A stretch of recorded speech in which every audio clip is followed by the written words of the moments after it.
साथ ही सरसों में फूल से फलियां बनती है, उस समय दो समस्या देखने को मिलती है, जिससे हमारी फसल को बहुत ही ज्यादा नुकसान होता है।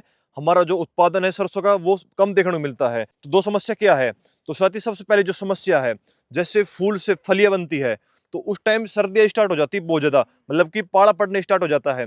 तो एक पाले की समस्या से जो अपनी जो फलियां है उसके जो अंदर का जो दाना है, मतलब कि जो सरसों का दाना है वो काला पड़ जाता है। ठंड की वजह से जो फलियां है वो खत्म हो जाती है।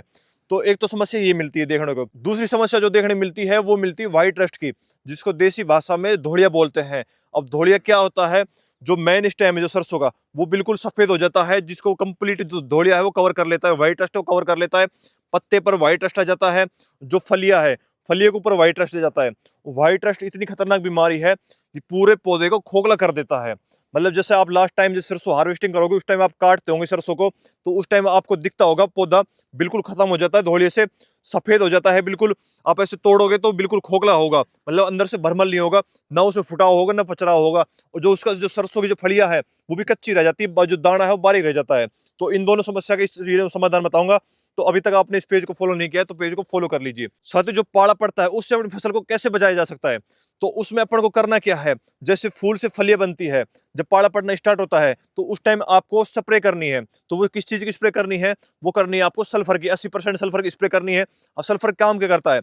सल्फर एक तो तेल की मात्रा को बढ़ाता है, दूसरा जो कि अपनी फसल है उसमें गर्मी पैदा करता है, मतलब कि हीट पैदा करता है, जिससे जो पाला पड़ता है उससे अपनी फसल को नुकसान कम देखने को मिलेगा। और दूसरी समस्या होती है वो होती है व्हाइट रस्ट की, मतलब कि धोड़िए की। अब उससे अपनी फसल को कैसे बचाया जा सकता है? जो व्हाइट रस्ट वो एक फंगस है जो पूरे पौधे में रहता है, वो अंदर से पौधे को खोखला कर देता है। तो उसको कंट्रोल करने के लिए अपन को इसमें स्प्रे करनी पड़ेगी फंगीसाइड की, वो भी सिस्टमेटिक फंगीसाइड की। तो अपन को स्प्रे में क्या लेना है? तो स्प्रे में अपन को लेना है कार्बोनेजिन प्लस में मेनकोजेब। ये सिस्टमेटिक प्लस में कॉन्टैक्ट फंगीसाइड है। अगर इसकी हम स्प्रे करते हैं तो हमारी जो सरसों है उसमें व्हाइट रस्ट की समस्या देखने को नहीं मिलेगी, और जो हमारा सरसों का उत्पादन है वो अच्छा ही देखने को मिलेगा। तो साथ ही जानकारी अच्छी लगी तो वीडियो को लाइक कीजिए, और अभी तक अपनी इस पेज को फॉलो नहीं किया तो पेज को फॉलो कर लीजिए। और आप कमेंट करके कुछ भी पूछ सकते हो, हम उसका जवाब जरूर देंगे। धन्यवाद।